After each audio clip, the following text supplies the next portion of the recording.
এই মুহূর্তে আমি চলে যাচ্ছি আমাদের ইসাক স্যারের কাছে। তো যদিও আপনাদের কাছে আমি আবার পরবর্তীতে আসব, যে আমরা বাংলাদেশ ব্যাংক থেকে কিন্তু এর মধ্যে অনেক ধরনের পলিসি, গাইডলাইন, সার্কুলার তৈরি করা হয়েছে। আপনারা শুনলে নিশ্চয়ই খুশি হবেন যে বাংলাদেশ ব্যাংক থেকে ক্লাউড গাইডলাইনও তৈরি হয়েছে। এছাড়া সাইবার সিকিউরিটি ফ্রেমওয়ার্ক আপনারা নেক্সট সপ্তাহে পাবেন। এটা বেশ কম্প্রিহেন্সিভ ডকুমেন্ট।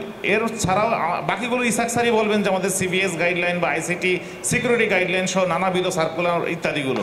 তো এই ফ্রড ডিটেকশন বা ফিনান্সিয়াল ইন্ডাস্ট্রিতে ফ্রড প্রিভেনশন এবং রিস্ক ম্যানেজমেন্টের ক্ষেত্রে যে বাংলাদেশ ব্যাংক কী ভূমিকা নিয়েছেন, যেহেতু স্যার বাংলাদেশ ব্যাংকের একজন ডিরেক্টর, বর্তমানে যদিও sir Bangladesh data centre and disaster recovery site কোম্পানির মাননীয় ম্যানেজিং ডিরেক্টর হিসেবে কাজ করছেন। তো স্যারের নানা রকমের বা বিভিন্ন ধরনের অভিজ্ঞতা রয়েছে। এই পর্যায়ে আমি স্যারের কাছ থেকে এই বিষয়টা জানতে চাচ্ছি যে কিভাবে বাংলাদেশ ব্যাংক এই বিষয়গুলো ম্যানেজ করে, এই বিষয়টা স্যার যদি বলেন। ইসাক মিয়া স্যার। ধন্যবাদ তোফাইল। আসসালামু আলাইকুম। বাংলাদেশ ব্যাংক, আপনারা জানেন যে ব্যাংকগুলো ব্যাংক এবং নন ব্যাংক ফিনান্সিয়াল ইনস্টিটিউশনগুলোর রেগুলেটর হিসেবে কাজ করে। তো আমরা যখন আইটিতে জয়েন করলাম, আমরা একটা জিনিস অনুধাবন করতে পারছিলাম যে ফিনান্সিয়াল সেক্টরই আইটিতে সবচেয়ে বেশি এগিয়ে যাবে। তখনও এগিয়ে যায় নাই, এগিয়ে যাবে এটা আমরা ধারণা করেছিলাম। এবং পরবর্তীতে আমরা সেটাই দেখতে পেলাম যে আমাদের যে ব্যাংকিং ইন্ডাস্ট্রি, এরা আইটি এনাবলড সার্ভিস সবচেয়ে বেশি ব্যবহার করে। এবং আমাদের যে ব্যাংকের কাস্টমার আছে তারা সবচেয়ে বেশি অটোমেটেড সার্ভিস বুক করে থাকে এই দেশে। তো এই প্রেক্ষাপটে আমরা এই যে আইটির ব্যবহার মানে এক্সপোনেনশিয়াল বৃদ্ধি পেতে থাকলো 2000 সালের পরে, বিশেষ করে যখন আমরা ডিস্ট্রিবিউটেড সিস্টেম থেকে সেন্ট্রালাইজড কোর ব্যাংকিংয়ে সবাই মুভ করলো, তখন আমরা দেখলাম যে ডাটাটা যেমন সেন্ট্রালাইজড করলো, রিস্কও কিন্তু অনেক সেন্ট্রালাইজড হয়ে গেল। কারণ আগে একটা ব্রাঞ্চ যদি দুর্ঘটনা ঘটতো, শুধু সেই ব্রাঞ্চে ক্ষতিগ্রস্ত হতো, অন্যান্য ব্রাঞ্চ ভালোই চলতে পারতো।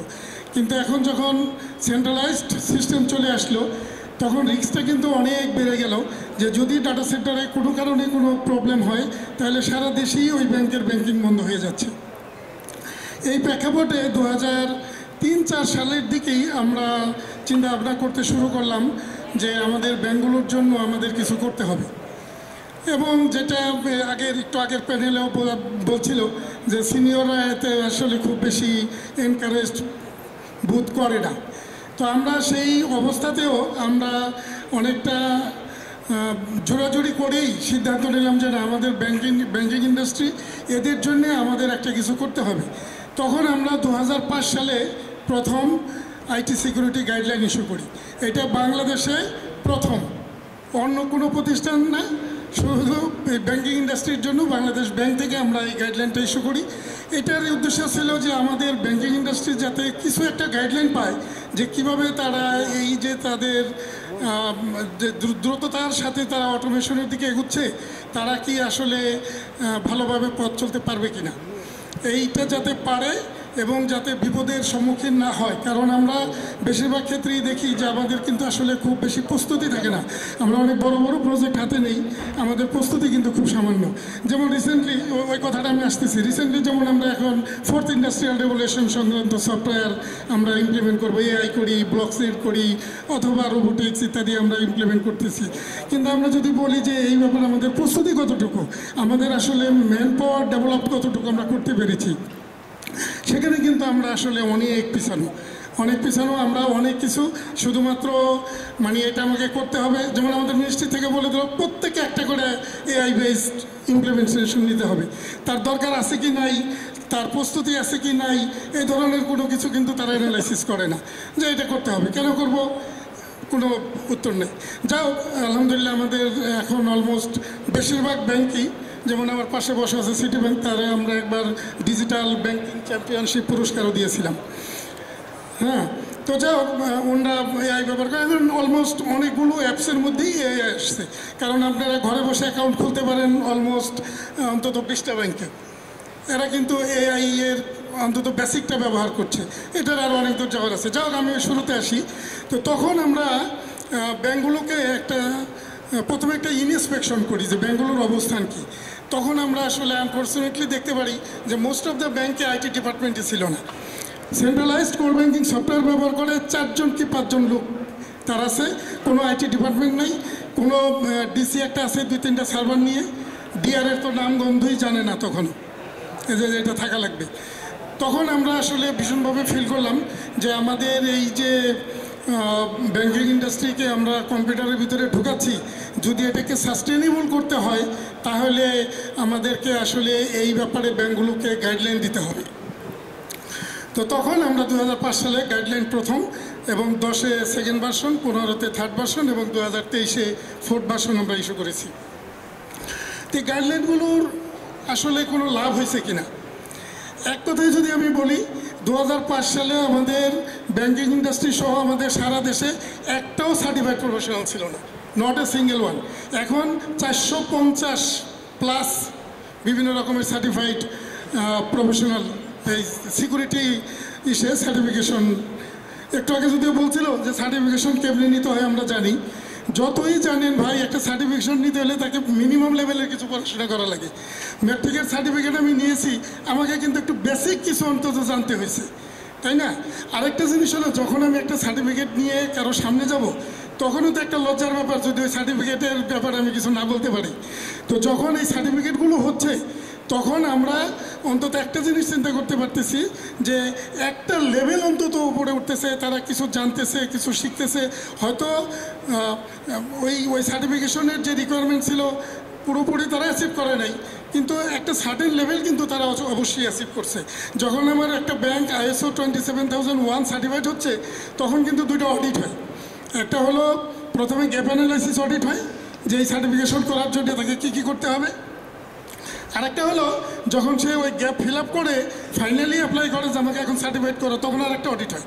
এই 2টা অডিট ফেস করার জন্য কিন্তু তাকে অনেক কিছু ডেভেলপ করতে হয়। সুতরাং সার্টিফিকেশনে একেবারে লাভ নেই এটা না, সার্টিফিকেশনে কিছুটা লাভ হয়, তবে সার্টিফিকেশনের পুরোপুরি লাভটা হয়তো আমরা ওইভাবে নিতে পারি না। কারণ আমাদের ওই যেই ব্যাপারটা আগেও আলোচনা হয়েছে যে ইথিক্সের উপরে কোনো কথা নেই। এখানে যদি কম্প্রোমাইজ করি তাহলে আসলে কোনো জায়গায় কোনো অ্যাচিভমেন্ট আমাদের যথাযথ হয় না। তো যাই হোক, আমরা এখন আমাদের ব্যাঙ্কগুলোর সাথে আমরা যেই বিষয়গুলো নিয়ে কাজ করতেছি, বেসিক্যালি সিকিউরিটি, বাংলাদেশ ব্যাংকের পক্ষ থেকে আমরা IT security policy time to time এটাকে আপডেট করেছি, কারণ it is very much changing technology. সুতরাং এই চেঞ্জটাকে অ্যাডপ্ট করার জন্যই আমাদেরকে এতগুলো ভাষণ করতে হয়েছে। এখন আমাদের এই গাইডলাইনের ভিতরে অলমোস্ট আমরা কিছু আর্টিফিশিয়াল ইন্টেলিজেন্স বা ফোর্থ ইন্ডাস্ট্রিয়াল রেভলিউশনের যে এই টেকনোলজিগুলো সেগুলো আমরা কিছু ওখানে ইনকর্পোরেট করেছি, তবে এটা ব্যাপক আকারে না। সরকারের 5টা স্ট্র্যাটেজি ডকুমেন্ট আছে যে আমরা কোথায় AI ব্যবহার করব, কোথায় রোবোটিক্স ব্যবহার করব, কোথায় ব্লকচেন ব্যবহার করব, কোথায় আমরা এই কী বলে এই ভার্চুয়াল রিয়ালিটি ব্যবহার করব। এরকম 5টা স্ট্র্যাটেজি পেপার আছে ওখানে, কিন্তু একদম এই যে একাডেমিশিয়ান থেকে শুরু করে একদম এগ্রিকালচার পর্যন্ত কাভারেজ করা আছে। অ্যাটলিস্ট আমাদের এতটুকু ব্রেন আমরা ওখানে ব্রেন স্টর্ম করতে পারি যে সেক্টরগুলো অন্তত ডিফাইন করা আছে, কোন কোন জায়গায় আমরা কোন কোন এই ফোর্থ ইন্ডাস্ট্রিয়াল এনাবলড অ্যাপ্লিকেশনগুলো ইউজ করতে পারি। আমাদের কিন্তু প্রথম 3টা যে রেভলিউশন হয়ে গেছে সেখান থেকে আমাদের অ্যাচিভমেন্ট একেবারেই আশা অনুরূপ না। আমরা প্রথম যেই বাষ্প ইঞ্জিন আজকে থেকে প্রায় 400 বছর আগে হয়েছে, আমরা কিন্তু এখনও বাইরের থেকে সম্পূর্ণ ডিপেন্ডেন্ট। আমরা 300 বছর আগে ইলেকট্রিসিটি উৎপাদন হয়েছে, এখন আমরা স্বয়ংসম্পূর্ণ হতে পারি নাই। যদি 1948 সালের থেকেও যদি শুরু করি থার্ড বিপ্লব, আমরা কিন্তু এখনও আমাদের দেশের মেজর অংশ, আমরা যদি খালি ফাইন্যান্সিয়াল সেক্টর দেখি তাহলে তো হবে না, ইভেন গভর্নমেন্ট সেক্টর দেখলে হবে না। দেশে ব্যাপক অংশ পড়ে আছে অটোমেশনের, কিছুই নাই সেখানে। ইভেন এখনও তারা জানেই না যে অটোমেশন করে যে মানে বিজনেস পরিচালনা করতে হবে। তাহলে আমরা থার্ড যে রেভলিউশন সেখান থেকেই আমরা কতটুকু নিতে পেরেছি। এখন ফোর্থ তো শুরু হয়ে গেছে 2014 সাল থেকে, সেখানেও কিন্তু আমাদের ওইভাবে মানে আমরা অ্যাচিভমেন্ট যে করবো আমাদের প্রস্তুতিটা তো সেভাবে নিতে হবে। যাই হোক, আমরা যেহেতু ফাইন্যান্সিয়াল ইনস্টিটিউট নিয়ে কাজ করি, তারা যে ধরনের প্রবলেমগুলো ফেস করে সেগুলোকে অ্যাড্রেস করার জন্যই আমরা কাজ করে থাকি। ফলে আমরা দেখলাম যে এখন ক্লাউড টেকনোলজিটা খুবই ইমার্জিং, এবং আমাদের কাছে বিভিন্ন ব্যাংক বিভিন্ন সময়ই পারমিশন চাইতো যে আমরা এটা ক্লাউডে যেতে চাই ইত্যাদি ইত্যাদি। তখন আমরা চিন্তা করলাম যে ক্লাউডের উপর একটা গাইডলাইন থাকা প্রয়োজন।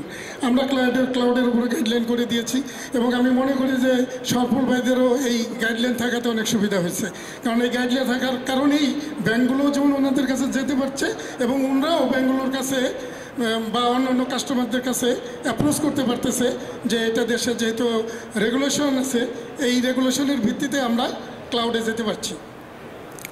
এরপরে ব্যাংকিং ইন্ডাস্ট্রিতে আপনারা জানেন যে আমাদের মূল সফটওয়্যারটাই হলো কোর ব্যাংকিং সফটওয়্যার।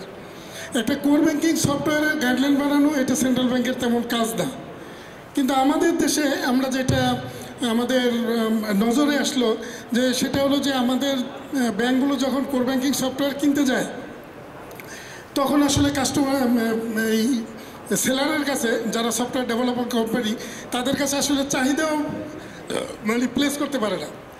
ফলে after delivery of the software তারা এই চেঞ্জ রিকোয়েস্টের মাধ্যমে এই জিনিসগুলো করে নেয়।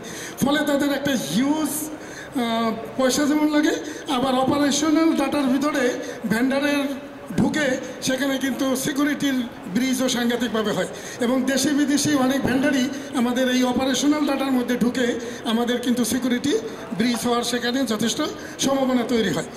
এই প্রেক্ষাপটে আমরা চিন্তা করলাম যে কোর ব্যাংকিং সফটওয়্যারের উপর একটা গাইডলাইন দেওয়া দরকার, এই জন্যে যে যাতে ব্যাংকগুলো এই যে তাদের মূল যে জায়গাটা এই জায়গাটাকে যাতে তারা সিকিউর করতে পারে এবং এই জায়গাটা যাতে ভেন্ডরের সঙ্গে তাদের যে রিলেশনশিপ এটা যাতে রেগুলেটরি ফ্রেমওয়ার্কের মাধ্যমে এস্টাবলিশ করতে পারে।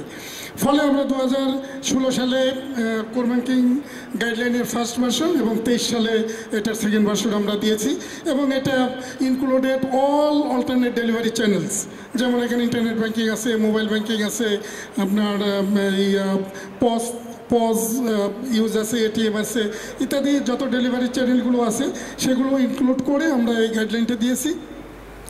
এবং এই গাইডলাইনগুলি পাওয়ার পরে যেমন আমি একটা মানে ইয়ার কথা বলি, কোনো একটা ব্যাংক আজ থেকে 5-7 বছর আগে মাত্র তারা কোর ব্যাংকিংয়ে গিয়েছে, তারা করছে কি খুব সামান্য একটা আরএফপি তৈরি করছে, নিচে শুধু লিখে দিচ্ছে বাংলাদেশ ব্যাংকের গাইডলাইনটাকে আমাদেরকে কমপ্লাই করে দিতে হবে।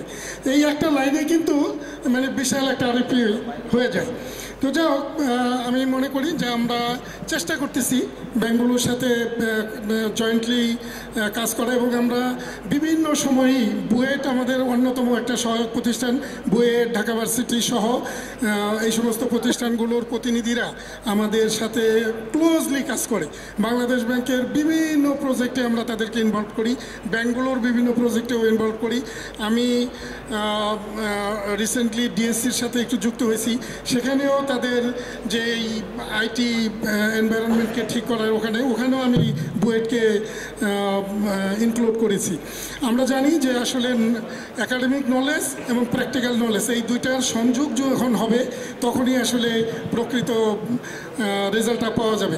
আমি কাউকে ডিসঅ্যাডভান্টেজ করতে চাই না, এখানে বিশেষ করে আমাদের ইয়াংস্টার যারা আছে তাদেরকে আমি বলবো যে বাংলাদেশের যথেষ্ট প্রসপেক্ট আছে, খালি বিদেশে গেলে হবে না, বাংলাদেশের জন্যও করার অনেক কিছু আছে এবং এখানে আমাদের অনেক চাহিদা আছে। সুতরাং নিজেকে তৈরি করতে পারলে এদেশেও ফিল্ড ক্রিয়েট হবে ইনশাল্লাহ। থ্যাংক ইউ সবাইকে। Thank you sir. আমরা ইতিমধ্যে জানলাম যে বাংলাদেশ ব্যাংক কী ধরনের ইনিশিয়েটিভ নিয়েছে। আপনারা জানেন যে বাংলাদেশ ব্যাংক যখনই যেটা প্রয়োজন সেটাই করে ফেলে, জাস্ট লাইক অটোমেশন। যেমন বাংলাদেশ ব্যাংক ইতিমধ্যে নিজস্ব সিবিএস নিজেরাই তৈরি করেছে, এটা আপনারা হয়তো অনেকেই জানেন না, আজকে আমি আপনাদেরকে জানালাম। এছাড়া guideline, policy, circular, even data retention policy থেকে শুরু করে ব্যাকআপ, রেস্টোর কোনোটাই বাদ যায়নি, এভরিথিং ডেভেলপ। এখন আপনাদের যদি এগুলো জানার, অডিয়েন্সের এখানে যারা আছেন কারো জানার ইচ্ছা থাকলে করি যে আমরা রিসেন্টলি বাংলাদেশ ব্যাংকে 24/7 অ্যাটেন্ডেন্ট সক সিস্টেম ইমপ্লিমেন্ট করেছি। এটার যাবতীয় সব সফটওয়্যারগুলোও যেমন আমরা নিয়েছি, আমরা আমাদের ম্যান পাওয়ার ডেভেলপ করার মাধ্যমে সেটা মনিটর করতেছি। ইতিমধ্যে আপনারা শুনলেন যে প্রায় 12-14টা ব্যাংকেও এই সক নক এগুলো আছে, আমরা তাদের সাথে ক্লোজলি কাজ করতেছি। এগুলো সবগুলো ব্যাংকেই থাকা লাগবে আসলে। আর যেটা সরবর ভাই বললেন যেটা, ওইটাকেও আমরা এনকারেজ করতেছি, আমরা ওটাকে করতেছি না, তবে সরবর ভাইয়ের একটু ওই জায়গাটায় করা লাগবে যে যেহেতু সক সিস্টেম যদি আপনি চালান তাহলে কিন্তু আপনার ওখানে আমার লগ যাচ্ছে, সুতরাং আপনাকে এনশিওর করতে হবে যে I am secure with you. এই জিনিসটা কিন্তু এনশিওর করা লাগবে যে, এবং এটা কাগজে কলমে এনশিওর করা লাগবে, মুখে বললে শুধু হবে না যে আমার লকগুলো আপনার ওখানে যাবে, আপনি অ্যানালাইসিস করে আপনি আমাকে রেজাল্ট দিবেন, তাহলে আমি সেখানে সিকিউর থাকবো কিনা, এই জিনিসটা খুবই ইম্পর্টেন্ট। ধন্যবাদ। থ্যাংক ইউ স্যার, আমরা আসলে অনেক কিছু জানলাম আমাদের স্যারের আলোচনা থেকে। স্যারের সাথে আমি একটা ওয়ার্ড অ্যাড করি, ওনাদের শুধু ওনারা না, যারা থার্ড সার্ভিস প্রোভাইডার সায়েন্স হিসাবে যারা কাজ করে, আমাদের বাংলাদেশে ডাটা প্রাইভেসি অ্যাক্ট এই জিনিসটা ভেরি ইম্পর্টেন্ট নাও, যেহেতু আমরা সবাই সায়েন্স হিসাবে কথা বলতেছি। স্যার যেমন বললেন লক, আসলে লক ওই আবার আমরা সেই ম্যানের উপরে ডিপেন্ড হয়ে যাই যে ও যদি অনেস্ট হয় তাহলে বোধহয় হবে না, কিন্তু কোনো কারণে যদি ডিডালসড হয়ে বের হয়ে যায়, আমার কিন্তু ডাটা প্রাইভেসি অ্যাক্ট বলতে কিছু নেই যেটা নিয়ে আপনি ওই অর্গানাইজেশন কোথাও গিয়ে কোনো সাপোর্ট চাবে। So it is very important. So আপনাদের সাইড থেকে, বাংলাদেশ ব্যাংক সাইড থেকে যদি কোনো কিছু করা যায়, আমি জানি না ওই আমরা আসলে থ্যাংক ইউ আজিজ স্যার, আমরা বাংলাদেশ ব্যাংক থেকেও কাজ করছি এটা নিয়ে, এবং বাংলাদেশ সরকার ইতিমধ্যে এটা নিয়ে কাজ শুরু করেছে। Sir thank you. এই পর্যায়ে আমি চলে যাচ্ছি আমাদের কায়ুম স্যারের কাছে। আমাদের আর বেশি সময় নিচ্ছি না, আমরা ফিউ মিনিটসের মধ্যে শেষ করব। কায়ুম স্যারের কাছে সর্বশেষ কোশ্চেন সেটা হলো যে ইন্টেলিজেন্ট রিস্ক ম্যানেজমেন্ট এবং ইন্টেলিজেন্ট ফ্রড ডিটেকশন এর ফিউচার কীরকম হতে পারে বাংলাদেশে, অতি সংক্ষেপে যদি একটু বলেন। ইন্টেলিজেন্ট রিস্ক ম্যানেজমেন্টের ফ্রড ডিটেকশনে তো অবশ্যই এআইয়ের হাইলি ডিপেন্ডেন্ট, বিকজ বাট এই পুরো কেসটাই চলবে হলো ইমপ্লিমেন্টেশনের উপর। মানে আমি ফ্রড ডিটেকশনের যদি একটা এক্সাম্পল দিয়ে বলি, যে আমার প্যাটার্ন, আমি সারা বছরই ঢাকায় থাকতেছি, সারাক্ষণই ঢাকায় থাকছি। এখন আমি যদি চিটাং এই মুহূর্তে আমার এটিএমের ট্রানজ্যাকশন হয়, তাহলে এইটা এআই ছাড়া তো আর আটকানো সম্ভব না।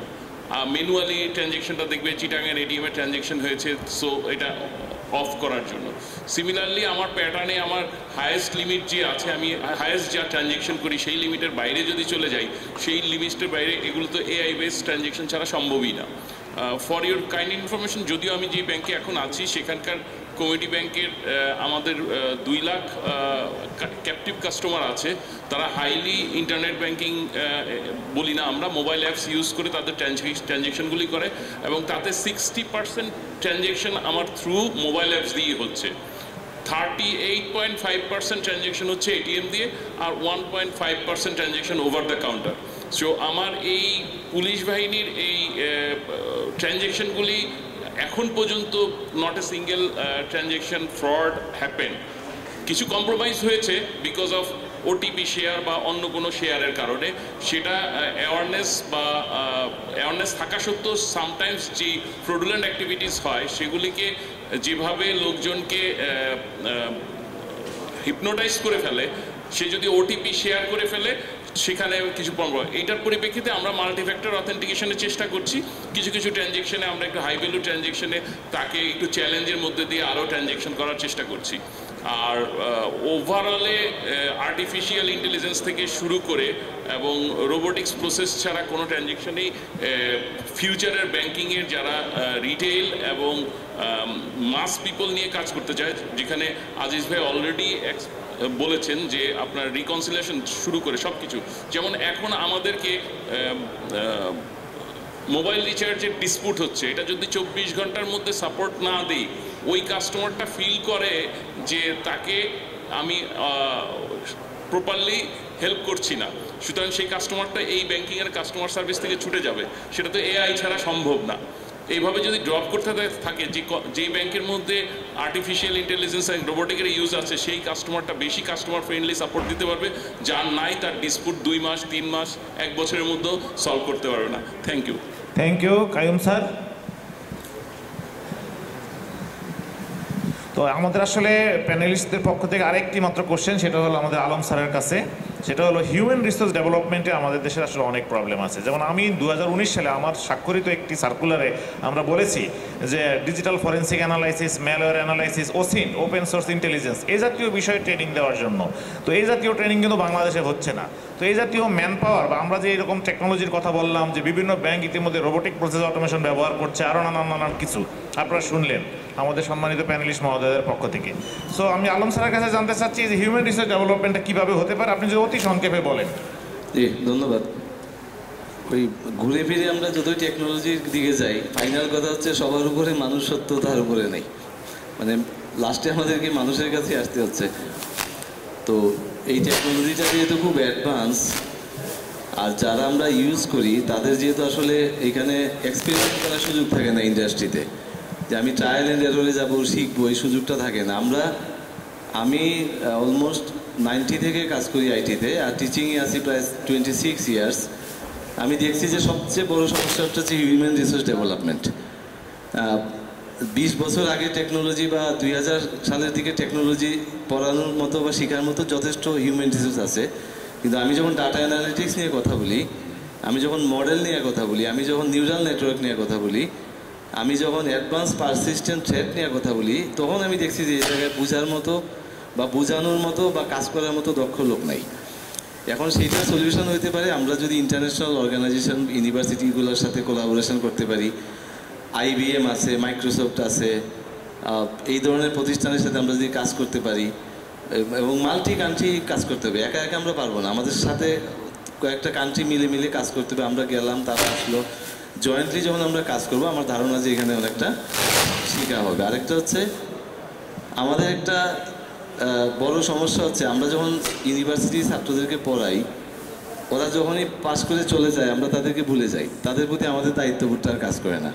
এখন ওই ছেলেটাকে আমার এখান থেকে নলেজ নিয়ে গিয়ে আসলে মার্কেটে ফিট হচ্ছে, তার কোথাও কি ল্যাবস আছে, তাকে কি ফার্দার মনিটরিং করা লাগবে, নার্সিং করা লাগবে, এই কাজটা আর কেউ করে না।